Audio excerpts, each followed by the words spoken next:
So where did it all start, the whole racing thing? Well, it started with this POS actually. A Nissan 300. Although actually thinking about it, it didn't start with that. It started a little bit before that. It actually started at a business network, referral group. Actually, that reminds me of a funny story. Just after we'd refurbished the Nissan, there was no major mechanical differences there. We just made it a lot nicer and cleaner, as you can see from these images. So yeah, the funny story, after one of our outings in the Nissan, repairing some of the battle scars, and Chuck, who without whom none of this could be actually achieved, was looking at one of the doors because I think there was some damage, and Kurt said to him, he said, "What are you doing, Chuck?" And Chuck said, "I'm looking for where the trouble started." And Kurt came back and said, "Trouble started when Rick came back from a breakfast meeting and said, 'I've met this English guy.'" And that indeed was how it all kicked off. Rick introduced me to the team. I met Kurt. We raced the Nissan. We rebuilt the Nissan. And then we decided that, yeah, it really was not great. Because of the redneck conversion to carburetor from fuel injection, we always had this flat spot at 2,500 revs, coughed and spluttered, and then got on song, and it was fun. It didn't handle that well. The other guys liked it, but it was a little bit tail happy. I've got a lot of black flags for spinning.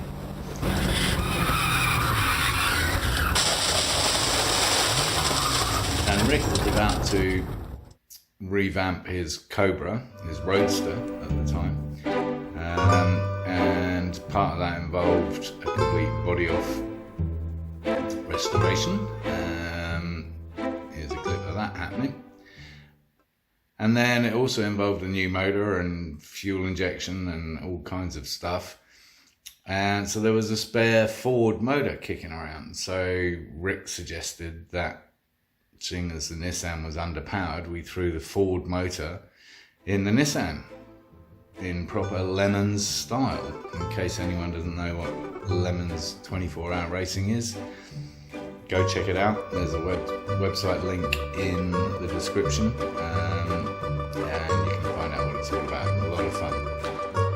Anyway, I figured if we were going to throw a random motor in a random car, we should probably put it in something better than a Nissan. So we sold the Nissan, apparently, according to Rick, to the Russian mafia, who turned up in the middle of the night, drove it around the block while Rick was out. He came home to a bunch of cop cars, wondering what was going on. Rick had previously run a 944, Porsche 944, and thought that was a good chassis and good handling car. We decided that we didn't know any better, and he's probably right, as it turns out. So we managed to cajole another friend of ours who's part of the Red Rock Racers, most of whom we don't race anymore. I think I'm the youngest member, or maybe Norman is, and Norman was the man we cajoled into joining the team. And he had this wonderful 944, and it's actually quite a rare beast because it's a sunroof delete, so a complete shell with no sunroof. And we set to work on that very Porsche with the idea of putting the Ford motor from the Roadster. As you can see, Norm wasn't happy about the way we started attacking the car, and he soon started backpedaling and wanted his shell back, which was a shame. It was doubly a shame because he's one of the quickest drivers I've ever seen. So we lost him as a team member and we lost the car, but the good man that he is, he found us another shell of a Porsche 944 for $300, which is well within the Lemon's 24-hour rulebook. All you doubters out there that don't think it's a $500 car. That said, we budgeted $9,000 based on our experience with the Nissan rebuild, which ended up at about $6,000. And yeah, didn't quite hit $9,000. I mean, we went way over $9,000. Anyway, at this point, or at some point during that time, we had started to research how to throw a Ford motor into a Porsche, and kind of not a lot of information out there. However, a lot of information on how to do it with a Chevy small block. So that's the route we went. Quite a few people had done it before, and there were various parts available that were being produced in some shape or form, limited quantities obviously for idiots like us, and a little bit of advice out there on various forums about how to go about this and the pitfalls, or at least some of them. Obviously we had to find some of them out for ourselves.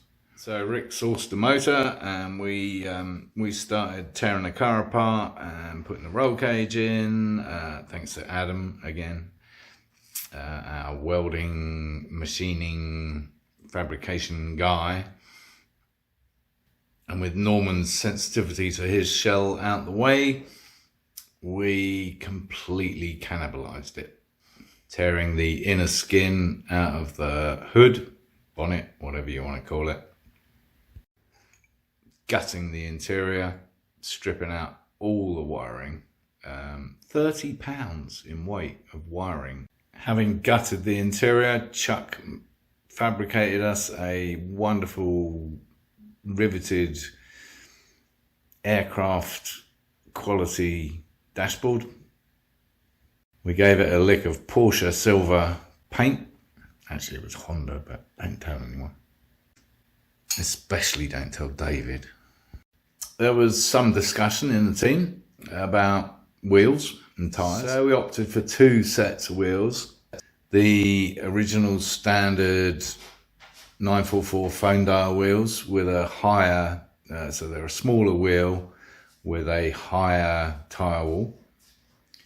And my suggestion was to get some bigger wheels, which I sourced from a Cayman. No, not a Cayman, a Cayenne.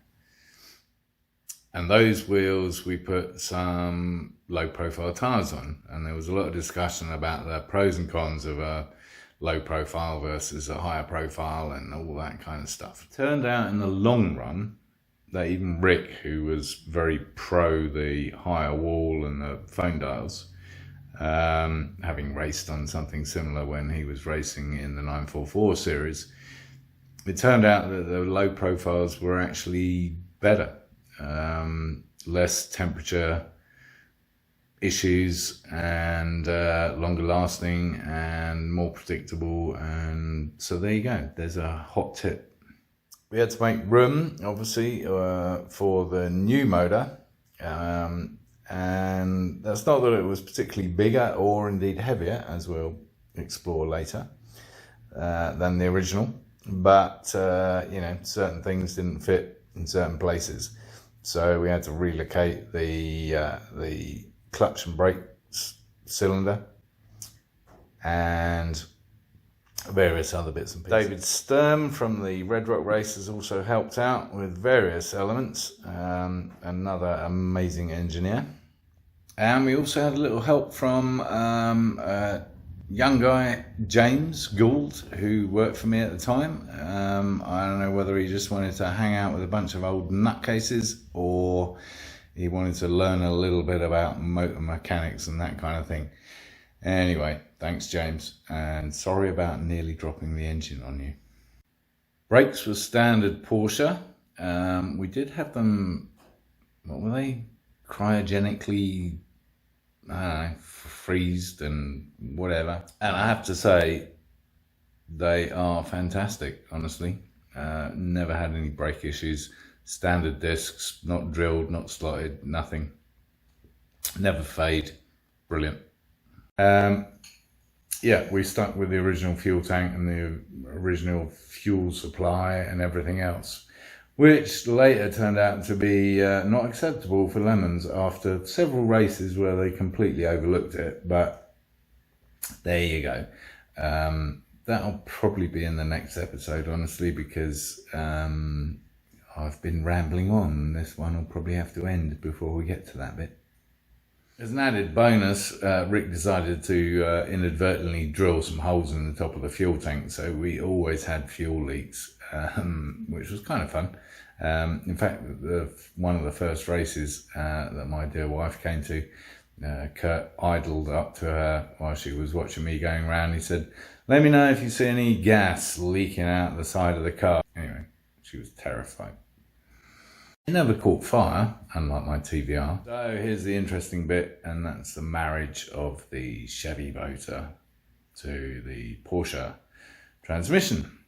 And the 944 has got a rear mounted transmission in the interests of weight distribution, which is quite ahead of its time actually for a 1988 vehicle. Yeah.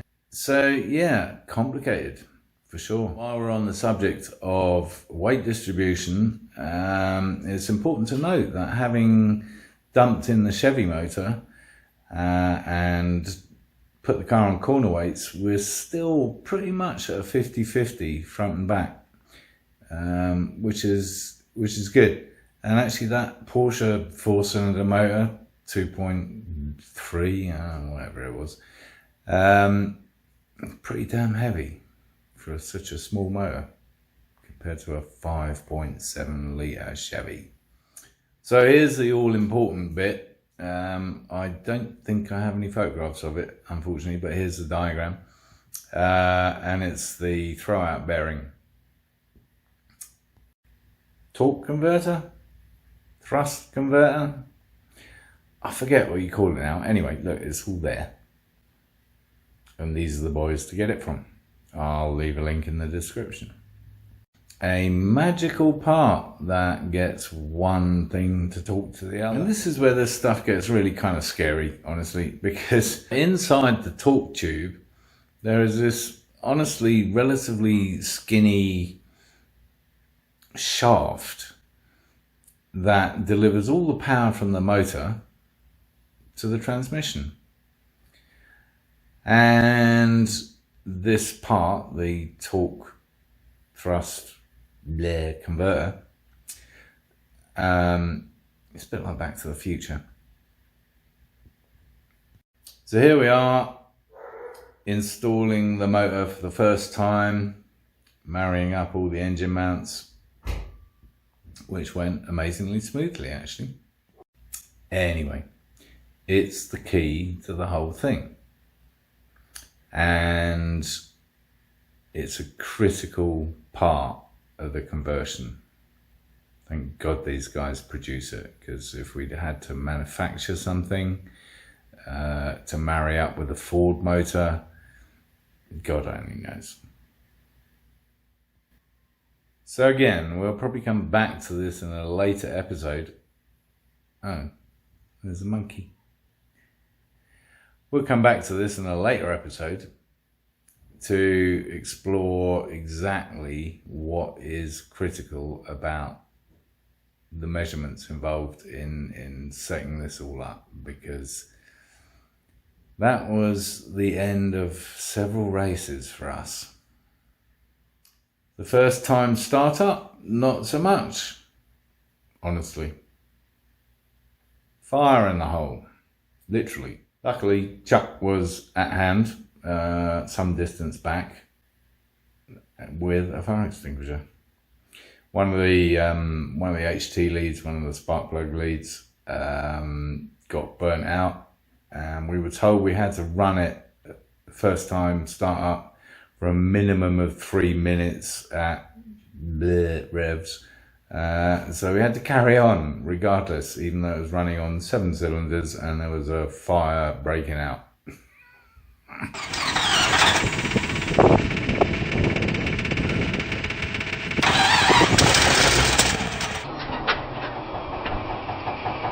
Whoa!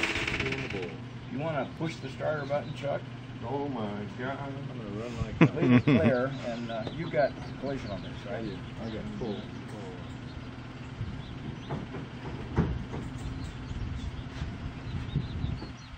Clear? Yeah.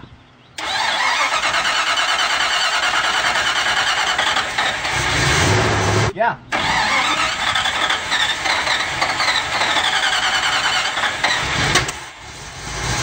Whoa! Ho! Ho!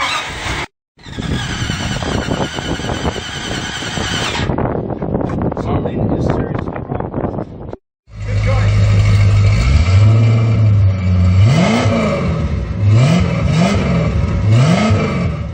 Here's a short video of its first ever run down the road, which was amazing.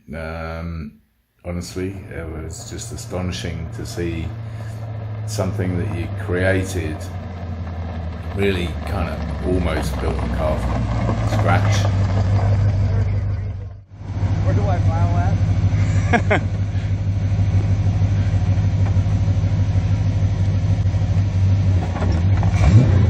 You aren't kidding about that clutch. No, it's the minute you relax that just a touch. lift it. Oh, he's going up there. Thought you were gonna do it on the outside.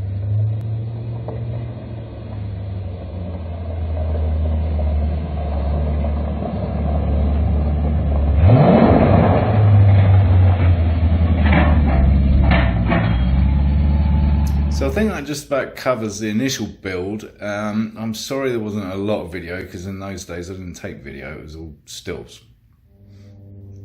In the next episode, I'll go into more detail on some of the finer aspects that ongoing development produced in terms of testing, finding out what failed, what didn't work so well, and all the improvements that we subsequently had to make to the car, which were plentiful, I have to tell you, which is where that 9,000 budget went, probably doubled. So I think we'll call that a day for another day in the life of a nutcase. No, seriously, that's the end of episode 1 of Marty Not Racing and the 944 Chevy small block Porsche 24 Hours of Lemons race car. Thanks for watching, and if you're interested to see more on this crazy build, then please do subscribe to the channel and hit that alarm bell thing so you get a notification when the next episode comes up, which will be hopefully next week or the week after. I don't know. We'll see how things go on the Stratos project and the MV project. Thanks for watching. Make sure you subscribe to the channel, please, and also invite people to watch my lunacy.